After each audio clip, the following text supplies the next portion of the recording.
ইসরায়েলের হামলার জবাবে শতাধিক ড্রোন হামলা ইরানের, রুখে দেওয়ার দাবি, মধ্যপ্রাচ্য জুড়ে উত্তেজনা। ডক্টর ইউনূস তারেক রহমান বৈঠক আজ, নির্বাচনের সময় নিয়েই হবে মূল আলোচনা। লন্ডনের দিকে তাকিয়ে পুরো দেশ। চাহিদা কম থাকায় নিম্নমুখী বেশিরভাগ সবজির দাম, সরবরাহ ঠিক থাকলেও ক্রেতা পাচ্ছেন না বলছেন বিক্রেতারা।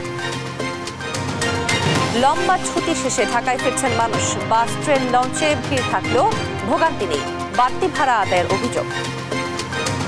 টিকিট নিচ্ছি 2000 টাকা, যদি মূল্য থাকে 2500 টাকা দিয়ে টিকিট নিচ্ছি। অনেক ভিড় হয়েছে কিন্তু তারপরও আইতে পারছি, এটাই। এবং আগামী 1 বছরে ওয়ানডে দল দাঁড় করাতে চান বিরাট, শ্রীলঙ্কায় জয় দিয়ে নতুন মিশন শুরু করার প্রত্যয়।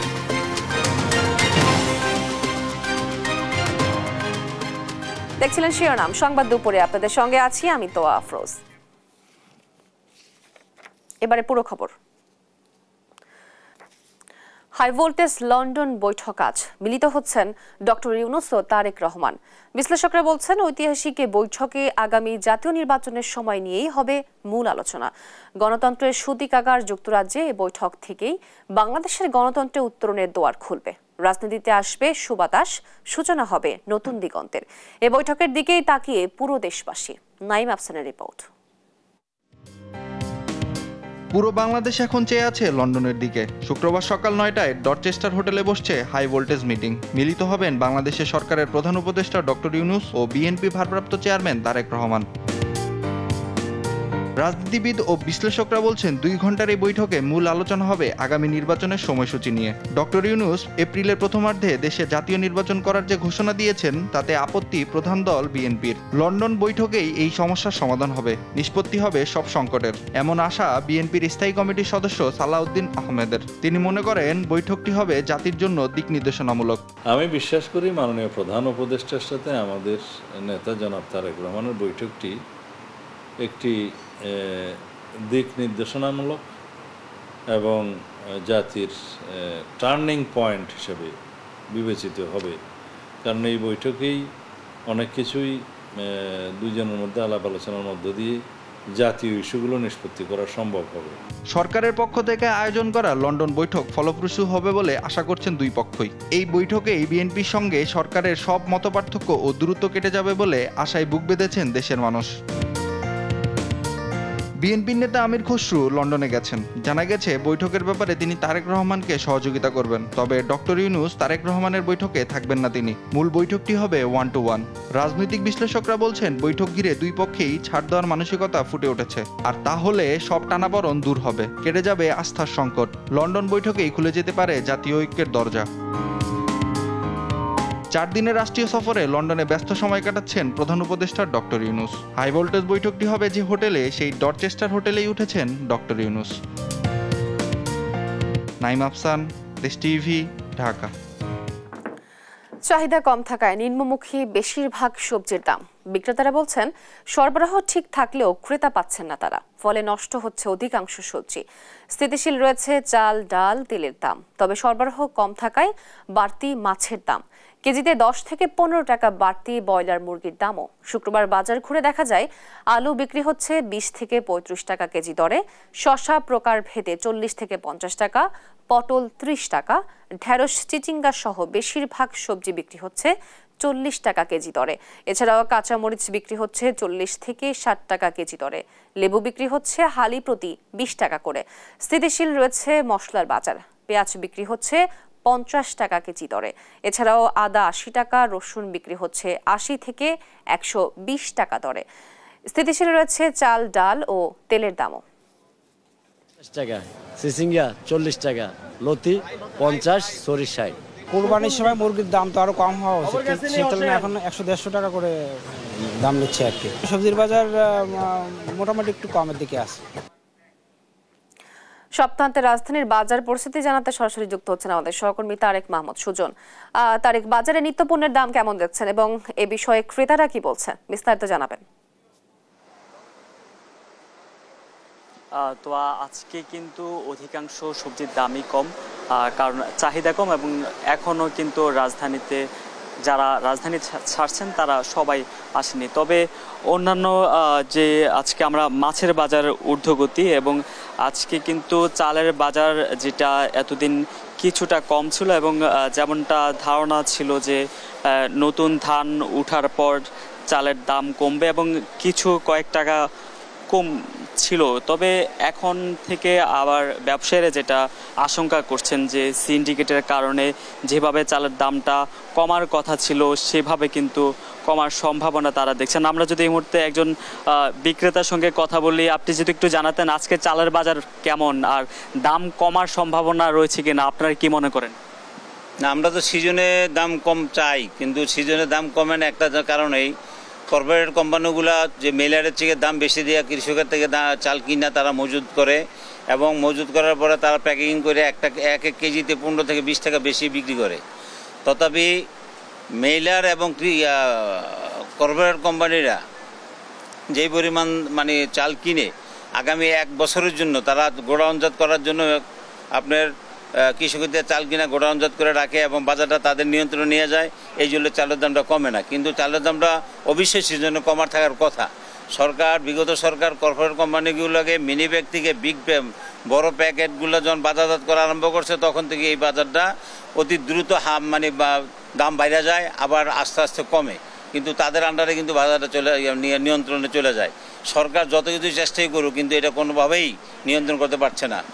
যেমনটি বলছেন একজন চাল বিক্রেতা যে মিলাররা কৃষকদের কাছ থেকে ধান নিয়ে সেটি সংরক্ষণ করে রাখার ফলে কিন্তু যে চালের দাম সেটি যেভাবে কমার সম্ভাবনা বা কমার কথা ছিল সেভাবে আসলে কমার সম্ভাবনা তারা দেখছেন না। তো উনি যেমনটি বলছেন যে চালের দাম বাড়তির দিকে যেতে পারে। এছাড়াও আজকে বাজারে কিন্তু মাছের দাম বাড়তি আমরা দেখেছি। রুই মাছ বিক্রি হচ্ছে কেজি প্রতি প্রকার বা আকার ভেদে 300 থেকে 400 টাকা।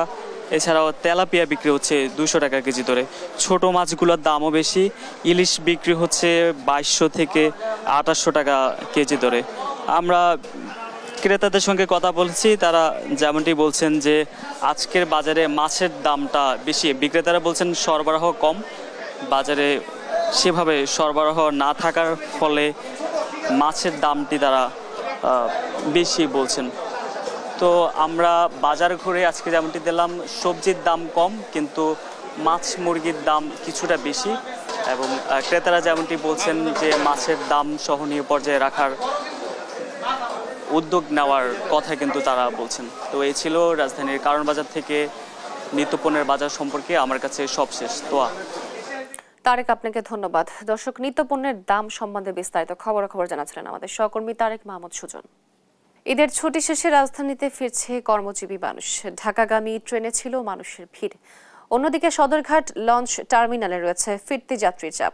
শুক্রবার সকালে কমলাপুর রেল স্টেশনে ঈদে ফিরতি যাত্রীর উপচে পড়া ভিড় লক্ষ্য করা যায়।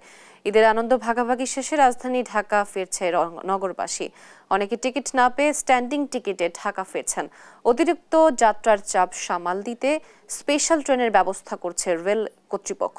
সদরঘাটে ভোর থেকেই লঞ্চ যাত্রীদের ভিড় ছিল চোখে পড়ার মতো। ভোর 3টা থেকে দুপুর পর্যন্ত 80টি লঞ্চ সদরঘাটে ফেরে। লম্বা ছুটি থাকায় ধাপে ধাপে ঢাকায় আসছেন কর্মজীবী মানুষ।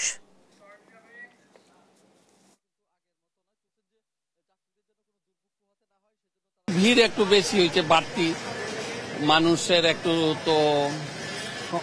মানুষের চাপ আছে। ঈদ উপলক্ষে অনেকে রাজধানীতে ফিরতেছে। এই আর গ্রামে গিয়ে ঈদ করা, তাহলে এখানে হয়তো এত কষ্ট ফিল করা লাগতো না, প্লাস এই অনুভূতি থাকতো না। ঈদে ফিরতি যাত্রা নিয়ে আলোচনাতে ভোলা থেকে যুক্ত হচ্ছেন সহকর্মী ছোটন সাহা। ছোটন, যাত্রীদের ভিড় কেমন এবং অতিরিক্ত ভাড়া আদায়ের অভিযোগ রয়েছে কিনা বিস্তারিত জানাবেন। তো আগামীকালকে কিন্তু পোশাক কারখানাগুলো খুলে দেওয়া হচ্ছে, তো সেই হিসাবে যারা কর্মজীবী আছেন তারা কিন্তু আজকেই কিন্তু ফিরতে শুরু করছেন এবং আমরা লঞ্চঘাটগুলোতে দেখেছি যে যাত্রীদের ভয়াবহ চাপ এবং আমরা সকাল থেকেই দেখেছি যে ঘন্টার পর ঘন্টা অপেক্ষা করেও কিন্তু যাত্রীরা গন্তব্যে যেতে পারছেন না। তারা আমাদেরকে অভিযোগ করছিলেন যে এই ঘাটগুলোতে যে সমস্ত ভোলা থেকে যে সমস্ত ঢাকা এবং চট্টগ্রাম, লক্ষ্মীপুর সহ যে সমস্ত নৌযান ছেড়ে যাচ্ছে সেগুলো অতিরিক্ত ভাড়া আদায় করছে, সেই অভিযোগ কিন্তু আমাদেরকে যাত্রীরা করছিলেন। এবং তারা বলছিলেন যে নৌযান সংকট বেশি থাকার কারণে কিন্তু তাদের আসলে অনেকটাই দুর্ভোগ পোহাতে হচ্ছে, কারণ তারা যেতে পারছেন না। আমরা একজন যাত্রীর সাথে কথা বলবো। আপনাদের এই ঘাটে আসার পর আপনাদের দুর্ভোগটা কি? দুর্ভোগটা 9টা বাজে আসছি, এখনো যাইতে পারি না। আপনার মনে করেন শনিবারে অফিস খোলা, যদি না যেতে পারি ইনচার্জ সুপারভাইজার বকাবকি করবে, আমাদের বিভিন্ন সমস্যা হবে। যদি আরো 2টা লজ থাকতো তাহলে আমাদের একটু উপকার হইতো, ভালো হইতো, আমরা আগে যাইতে পারতাম। এখন 12:30 বাজে যাইছে, এখনো যাইতে পারি না।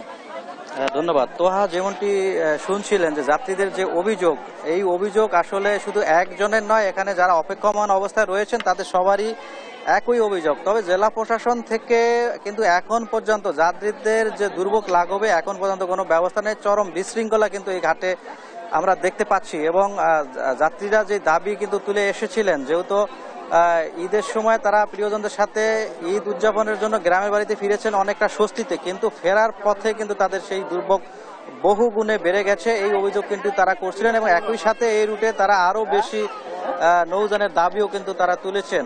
তো এ ছিল আমার কাছে রাজধানীমুখী হচ্ছেন যাত্রীরা, তা নিয়ে সর্বশেষ তথ্য। তোয়া। ছোটন, আপনাকে ধন্যবাদ। দর্শক, ভোলা থেকে আমাদের সাথে যুক্ত ছিলেন সহকর্মী ছোটন সাহা। সুনামগঞ্জে এখনো ঈদের আমেজ, পর্যটকদের পদচারণায় মুখর টাঙ্গুয়ার হাওর।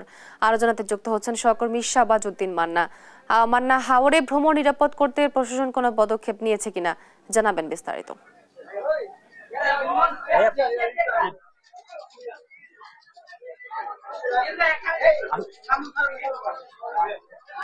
আমি এই মুহূর্তে আছি সুনামগঞ্জ তাহিরপুর উপজেলার গোলাবাড়ি টাঙ্গুয়ার হাওরের ওয়াচ টাওয়ারের উপরে। এখানে ঈদের পরের দিন থেকে আসলে এই টাঙ্গুয়ার হাওরে উপচে পড়া পর্যটকদের ঢল নেমেছে। প্রতিদিনই শত শত হাউস বোট, ছোট নৌকা, বড় স্পিড বোট দিয়ে কিন্তু পর্যটকরা এখানে ঘুরতে আসছেন স্বচ্ছ জলরাশির ছোঁয়াতে। আমি যদি আপনাকে এই মুহূর্তে আমার পিছন সাইডটা দেখে যে হাওরে কি পরিমাণ পর্যটক এবং হাউস বোট এই টাঙ্গুয়ার হাওরের মধ্যে আছে। এখানে ঈদের ছুটির উপভোগ করার জন্য প্রতিদিন শত শত হাউস বোট এবং ছোট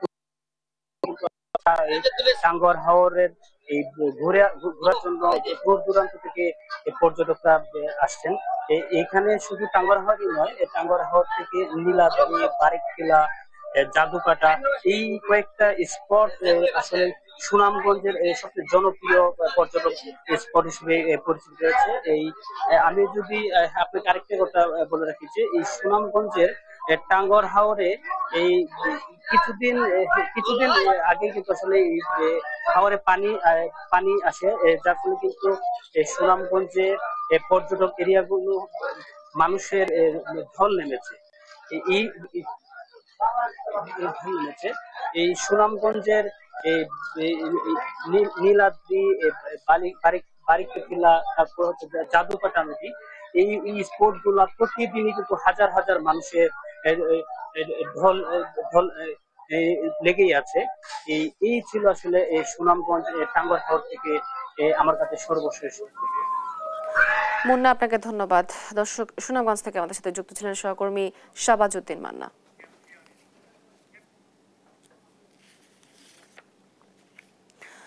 আওয়ামী লীগের সভাপতি ও সাবেক প্রধানমন্ত্রী শেখ হাসিনার বাসভবন সুধা সদন এখন যেন মাদকের আখড়া। পাশাপাশি চলছে অনৈতিক কার্যকলাপও। রাত যত গভীর হয় ততই যেন তৎপরতা বাড়ে মাদক সেবীদের। এতে শুধু আশেপাশের বাসিন্দারাই নয়, পাশের সড়ক দিয়ে চলাচলকারী সাধারণ মানুষও ভুগছেন নিরাপত্তাহীনতায়। সাদ আহমেদের রিপোর্ট। গেল ৫ ফেব্রুয়ারি অগ্নিসংযোগের পর পরিত্যক্ত অবস্থায় পড়ে আছে সাবেক প্রধানমন্ত্রীর বাসভবন সুধা সদন। নজরদারি না থাকায় বাড়িটি এখন মাদকসেবী আর কিশোর গ্যাংয়ের আখড়ায় পরিণত হয়েছে।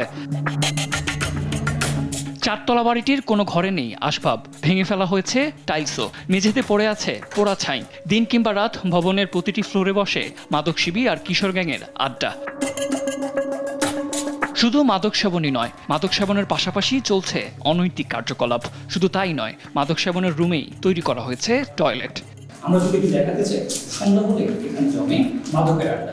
শুধু মাদক নয়, সাথে হয় নানা ধরনের অনৈতিক কার্যকলাপ। ভবনগুলোর মেঝেতে দেখা যায় নানা অসামাজিক কার্যকলাপের চিত্র। দিনের বেলাতেও চলছে অবাধ মেলামেশা। স্থানীয়দের অভিযোগ, কোনো ধরনের নজরদারি না থাকায় দিনে দুপুরে এমনকি রাতেও ওই পরিত্যক্ত বাড়িতে প্রবেশ করছে কিশোর গ্যাং, মাদকসেবী এবং নারী সহ নানা শ্রেণীর লোক। বিশেষ করে সন্ধ্যার পর সেখানে সন্দেহজনক গতিবিধি আরও বেড়ে যায়। তারা বলছেন ধানমন্ডি লেক সংলগ্ন এই ভবনটি এখন এলাকায় অপরাধ কর্মকাণ্ডের কেন্দ্রস্থলে পরিণত হয়েছে। এখানে সন্ধ্যার পরে তো অনেক ছেলেপেলে ঢুকে, অনেকজনের নেশাপান করে, আবার গভীর রাত 10টার পরে মেয়েও নিয়ে অনেকজনে ঢুকে, অনৈতিক কার্যকলাপ হয়।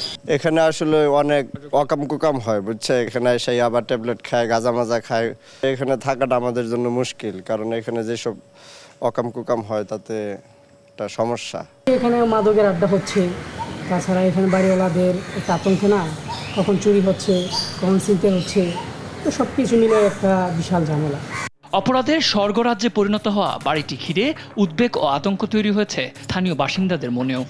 দেখে পরিত্যক্ত ভুতুরে বাড়ি মনে হলো এটি সাবেক প্রধানমন্ত্রীর বাসভবন সুধা সদন, যেটি এখন পরিণত হয়েছে মাদকের আখড়ায়। শুধু মাদকই নয়, সন্ধ্যা হলে জমে ওঠে নানা অনৈতিক কার্যকলাপ।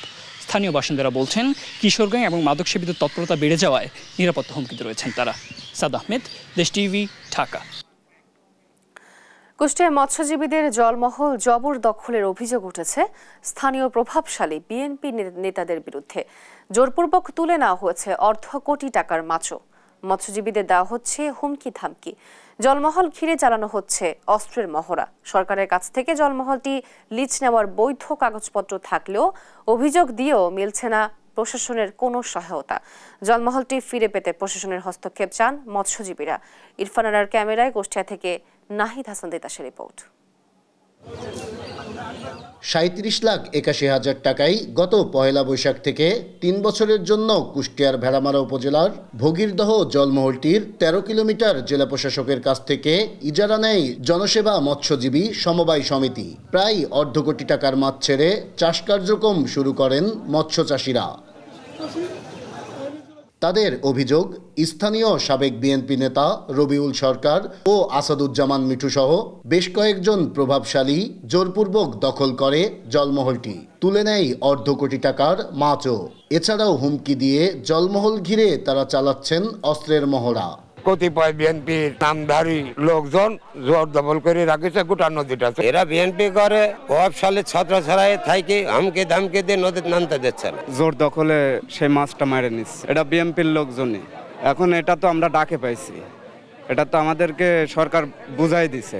সরকারের কাছ থেকে জলমহলটি লিজ নেওয়ার বৈধ কাগজপত্র থাকলেও অভিযোগ দেওয়ার পরেও মিলছে না প্রশাসনের কোনো সহায়তা। এতে চরম বেকায়দায় পড়েছেন মৎস্যজীবীরা। জলমহলটি ফিরে পেতে প্রশাসনের হস্তক্ষেপ চাচ্ছেন তারা।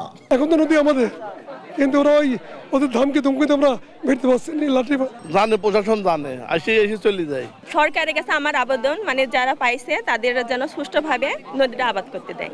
তবে জলমহল দখল ও মাছ তুলে নেওয়ার অভিযোগকে ভিত্তিহীন বলে দাবি করছেন অভিযুক্তরা। তোমরা পাইছো ভালো কথা, পাও আমাদের যে মাছ আছে আগাগোড়া নদীতে কিছু না 8টা-9টা পাট আছে, বুঝছেন, পাট। হ্যাঁ, আমার এই অংশে মনে হয় 40 জন পার্টনার আছে। এরা হচ্ছে এই মাছটার মালিক। আমাদের মাছই ওরা মারতে দেবে না, এই ব্যাপারে ওনারা বিভিন্ন সময় বিভিন্ন পাইকারে ঘুরে বেড়াচ্ছে। এদিকে তদন্ত সাপেক্ষে ব্যবস্থা নেওয়ার কথা বলছে স্থানীয় প্রশাসন। আমি যে আমার উপর যে তদন্ত আছে সেই তদন্ত আমি করব, আর যে মাছ যে চুরির বিষয়টা আছে সেই বিষয়টা আমি থানাকে অবহিত করেছি এবং তারা অস্ত্র প্রদর্শন করছে এটাও আমি জেনেছি, এবং এই বিষয়ে আমি র্যাব এবং সেনাবাহিনীকে জানানো হয়েছে। আশা করি ব্যবস্থা গ্রহণ হবে। এক পক্ষের আমরা অভিযোগ পেয়েছি, বিষয়টি তদন্তাধীন আছে, তদন্ত করে আমরা আইনের ব্যবস্থা নিব। জলমহলটি দখলমুক্ত করতে দ্রুত ব্যবস্থা নেবে প্রশাসন। আবারও মাছ চাষ করবে মৎস্যজীবীরা, এমনই প্রত্যাশা সংশ্লিষ্টদের। নাহিদ হাসান তিতাস, দেশ টিভি, কুষ্টিয়া।